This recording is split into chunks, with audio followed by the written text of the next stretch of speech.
NPS में covered सरकारी कर्मचारी की मृत्यु हो जाने पर उसकी फैमिली को मिलने वाले बेनिफिट्स के बारे में आज आपको इस वीडियो में जानकारी दी जाएगी। जैसे कि 1 जनवरी 2004 से सभी केंद्रीय कर्मचारियों के लिए नेशनल पेंशन सिस्टम को लागू किया हुआ है और यदि एक एनपीएस में कवर्ड सरकारी कर्मचारी को मिलने वाले फायदे जो हैं वो पुरानी पेंशन स्कीम में कवर्ड सरकारी कर्मचारी को मिलने वाले फायदों से थोड़े अलग हैं, तो इनके बारे में पूरी जानकारी आपको इस वीडियो में दी जाएगी। वीडियो को बिना स्किप किए लास्ट तक जरूर देखें।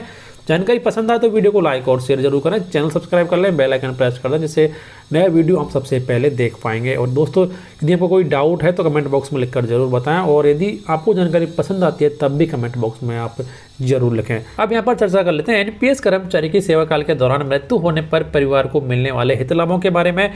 तो राष्ट्रीय पेंशन प्रणाली के अंतर्गत कवर किए गए सरकारी कर्मचारी की मृत्यु होने पर केंद्रीय सिविल सेवा राष्ट्रीय पेंशन प्रणाली के कार्यान्वयन नियमावली 2021 के नियम 10 के अधीन पुरानी पेंशन योजना या फिर एनपीएस के अंतर्गत संचित पेंशन कॉर्पस से हित लाभ चयन करने का विकल्प दिया गया है। मृतक सरकारी कर्मचारी या कुटुंब इस विकल्प का प्रयोग नहीं कर सकता है। यदि सरकारी कर्मचारी इस विषय में अपना विकल्प नहीं दे सका हो तो पहले 15 वर्ष की सेवा के लिए पुरानी पेंशन योजना के अंतर्गत हित लाभ लेने का डिफ़ॉल्ट विकल्प दिया गया है। इसके पश्चात एनपीएस के अंतर्गत हित लाभ लेने का डिफ़ॉल्ट विकल्प लागू होगा।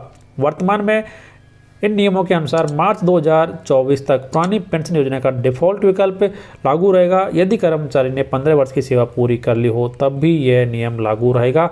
यहाँ पर कहने का मतलब यह है कि यदि एनपीएस में कवर्ड सरकारी कर्मचारी जो कि पहले से नौकरी में था और उसकी मृत्यु हो गई है तो उसकी फैमिली को अभी भी पुरानी पेंशन स्कीम के तहत फैमिली पेंशन का भुगतान किया जाएगा, चाहे उन्होंने ऑप्शन चुना हो या फिर नहीं चुना हो। लेकिन ये जो फैसिलिटी है ये 2024 मार्च 2024 तक ही लागू रहेगी।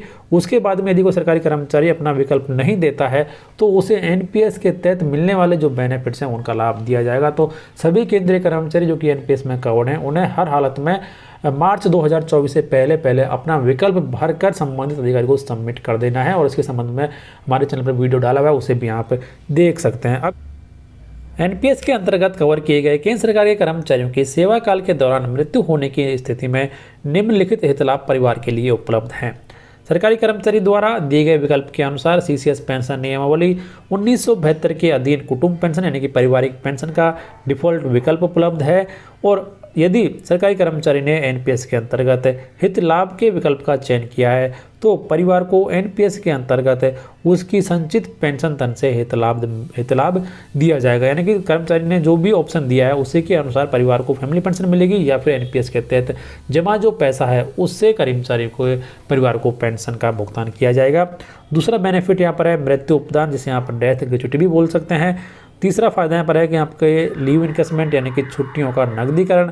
चौथा बेनिफिट है यहाँ पर कि केंद्रीय सरकार कर्मचारी समूह बीमा योजना यानी कि CGE-GIS से प्राप्त जो हित लाभ है जो कि 30,000 रुपये से लेकर 1,20,000 रुपये तक होता है। उसके बाद में यहाँ पर आता है कि केंद्रीय सरकार स्वास्थ्य बीमा योजना यानी कि सेंट्रल गवर्नमेंट हेल्थ स्कीम के तहत हित लाभ। तो ये 5 लाभ हैं जो कि एनपीएस में कवर्ड सरकारी कर्मचारी की मौत पर फैमिली वालों को मिलने वाले हैं। हालांकि इसकी जो अमाउंट है वो अलग अलग होती है क्योंकि सारा जो कैलकुलेशन है वो कर्मचारी की बेसिक पे के हिसाब से किया जाता है और इन हर टॉपिक के बारे में हमारे चैनल पर पहले से वीडियो डाला हुआ है, उसे भी आप देख सकते हैं। फिर यहाँ पर बात आती है कि केंद्रीय सिविल सेवा राष्ट्रीय पेंशन प्रणाली का कार्यान्वयन नियमावली 2021 के नियम 20 के अनुसार यदि सरकारी कर्मचारी ने पुरानी पेंशन योजना के अंतर्गत हित लाभ का विकल्प चुना था या यदि कोई विकल्प नहीं दिया गया था तो उस दशा में लागू डिफ़ॉल्ट विकल्प संबंधित कार्यालय मृतक सरकारी कर्मचारी के कुटुंब के पात्र सदस्यों को कुटुंब पेंशन स्वीकृत करने के लिए कार्रवाई करेगा, जैसे कि पुरानी पेंशन योजना यानी कि अर्थात 1 जनवरी 2004 से पूर्व सेवा में कार्यभार ग्रहण करने वालों के लिए लागू है के अंतर्गत आने वाले सरकारी कर्मचारियों के लिए किया जाता है। यानी कि फैमिली पेंशन का भुगतान यहाँ पर किया जाएगा। साथ ही एनपीएस के अंतर्गत सरकारी कर्मचारी के स्थायी सेवानिवृत्ति खाता संख्या यानी कि प्रान नंबर को बंद करने की प्रक्रिया शुरू की जाएगी और सरकारी अंशदान और उस पर प्रतिलाभ को सरकारी खाते में अंतरित कर दिया जाएगा। पेंशन निधि विनियामक और विकास प्राधिकरण PFRDA नियमों के अनुसार शेष रकम का संदाय नामित व्यक्ति या फिर विधिक उत्तराधिकारी को एक मुश्त कर दिया जाएगा। यानी कि यदि कर्मचारी की मौत हो जाती है तो एनपीएस में जो जमा पैसा है उसमें से कर्मचारी के योगदान को फैमिली मेम्बर्स को दे दिया जाएगा और यहाँ पर जो सरकार का कंट्रीब्यूशन है उसको विद इंटरेस्ट सरकार के खाते में जमा कर दिया जाएगा। इसको कर्मचारी के फैमिली मेम्बर्स को नहीं दिया जाएगा। इसके बाद में कहा गया कि ऐसे सरकारी कर्मचारी जिन्होंने अपनी मृत्यु होने की स्थिति में एनपीएस से हित लाभ लेने का विकल्प चुना था, यदि कोई विकल्प नहीं दिया गया था, जिनके मामले में एनपीएस के अंतर्गत हित लाभ प्राप्त करने का डिफॉल्ट विकल्प है, संबंधित कार्यालय मृतक सरकारी कर्मचारी के एनपीएस के अंतर्गत स्थायी सेवानिवृत्ति खाता संख्या यानी कि प्राण को बंद करने की कार्रवाई करेगा और पीएफआरडीए राष्ट्रीय पेंशन प्रणाली के अंतर्गत निकास और प्रत्याहरण विनियम 2015 के अंतर्गत पीएफआरडी के साथ पंजीकृत वार्षिकी सेवा प्रदाता से प्राप्त सदस्य को एक मुश्त संचित पेंशन का अधिकतम 20% का और शेष पेंशन धन से वार्षिक हित लाभ प्रदान करेगा। यदि ऐसा होता है कि कर्मचारी एनपीएस में रहने का उसने विकल्प लिया है, उसकी मृत्यु हो जाती है, तो उसकी फैमिली को जो जमा पैसा है उसका 20% एक मुश्त दिया जाएगा और बाकी का जो 80% पैसा है उसे फैमिली को फैमिली पेंशन दी जाएगी, यानी कि उसे एन्युटी में निवेश किया जाएगा और उसे मिलने वाले रिटर्न के आधार पर परिवार को फैमिली पेंशन दी जाएगी, तो जो कि एक फ़ायदेमंद सौदा बिल्कुल नहीं है।